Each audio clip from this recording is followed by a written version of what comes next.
In the quiet coastal town of Seabreeze, a brilliant artist vanished, without a trace, leaving only a trail of cryptic clues.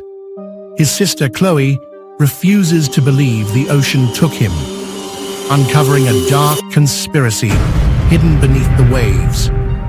What began as a search for a missing brother becomes a deadly journey to expose the truth. Prepare for a relentless quest, where the past and the ocean itself hold secrets worth killing for.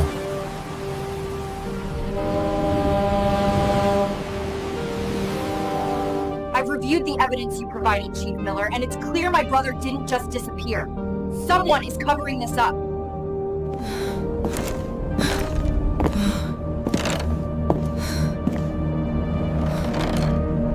Town was desperately trying to keep hidden. The ghost in the fog. The sea sings a dirge. The town of Seabreeze, Oregon, was a place that lived and breathed by the ocean.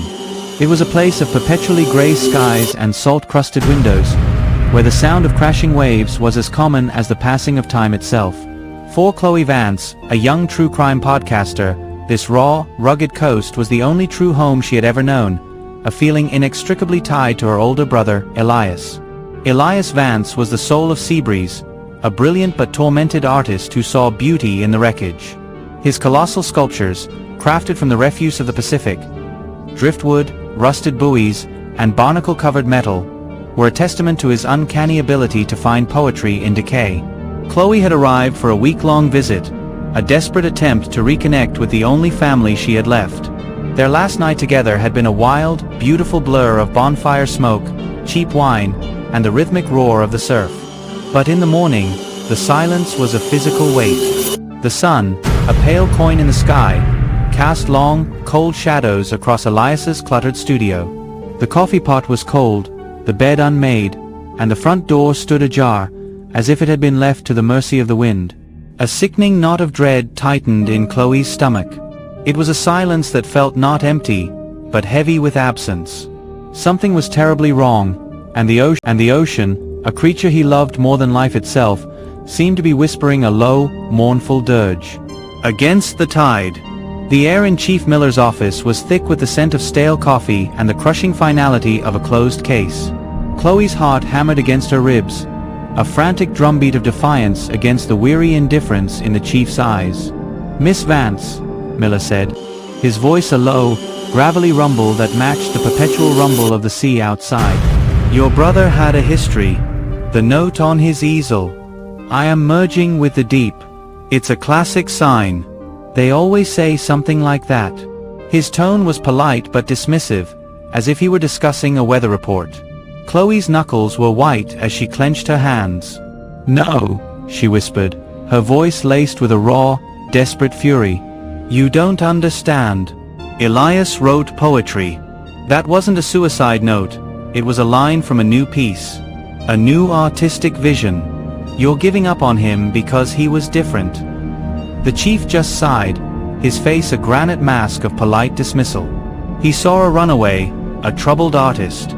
Chloe saw a story, a terrible, unfinished truth. In this moment, she knew she was utterly alone in this. The town had already written his final chapter, and she was the only one willing to rewrite the ending. A whispering in the wreckage.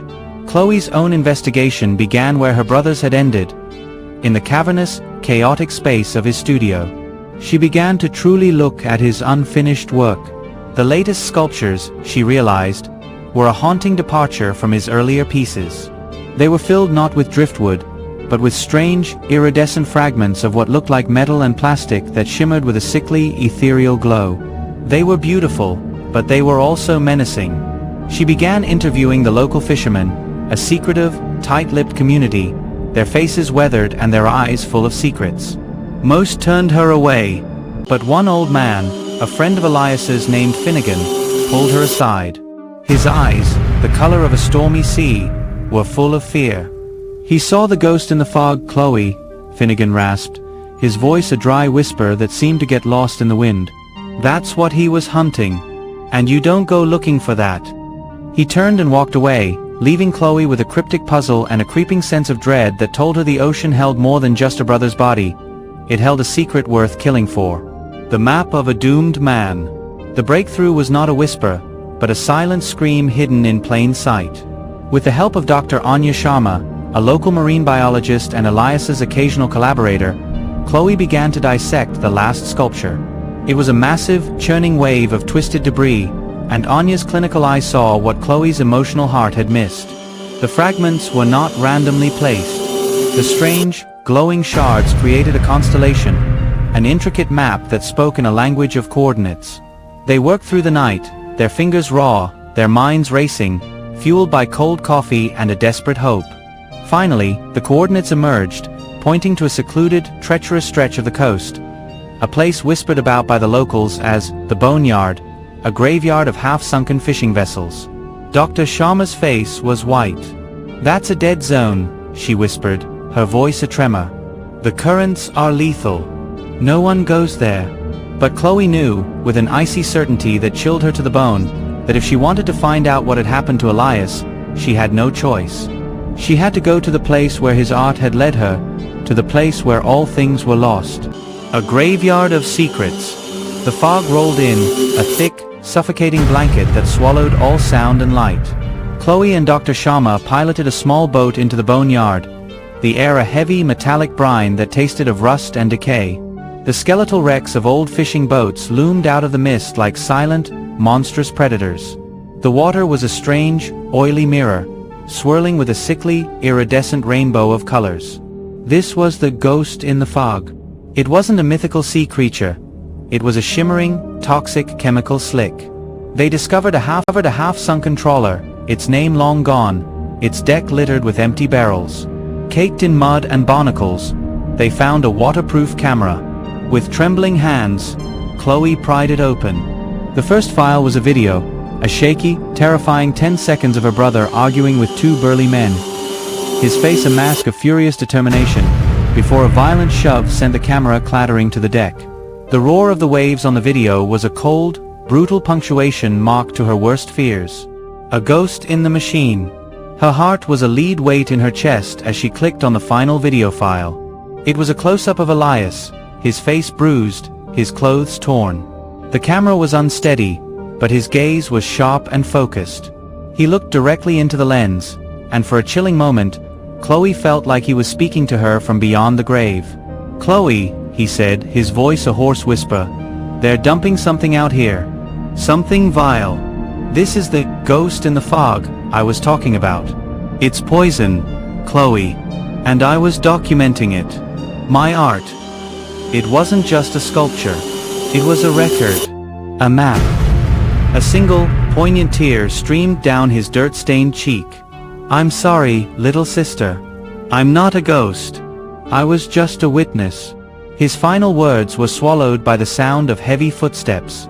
The camera clattered to the deck. The screen went black. The truth, stark and brutal, had finally been revealed, but it came with a terrifying price. Chloe now had the evidence, and the people who killed her brother knew she was coming for them. A tidal wave of justice.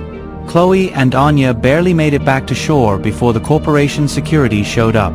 But they didn't run. They uploaded the video. The story went viral within hours. Chloe's podcast, A Tiny Voice in the Wilderness, became a globally recognized force, and her brother's story, A Single Flame in the Darkness, became an inferno. The public outrage was a tidal wave that crashed over the town of Seabreeze, washing away its secrets. The police, their hands now forced, reopened the case with a new, grim determination. Chief Miller, his face a mask of shame and fury, dedicated every waking hour to finding Elias's body. The corporation was dismantled, its executives arrested. But even as justice was served, the ocean, which had been Elias's muse, became his eternal tomb. The unending sound of the sea. Years passed. Chloe's podcast, The Ghost in the Fog, was a global success, a poignant tribute to her brother and the truth he died to uncover. She returned to Seabreeze, not as a desperate investigator, but as a silent mourner. She walked the beach where he used to find his treasures, a ritual of remembrance. She found a piece of smooth blue sea glass, its edges worn by the endless churning of the waves. It felt like a part of him, a tiny, beautiful fragment of the beautiful man who had become a piece of his own art. The ocean took him, but his art brought her the truth. And in the unending sound of the waves, she finally heard not a dirge, but a song, a haunting, heartbreaking melody of love and a profound, quiet acceptance. The story was over, but the grief, a tide that never receded, would live in her forever. If you enjoyed this deep dive, please like, subscribe, and hit the bell icon.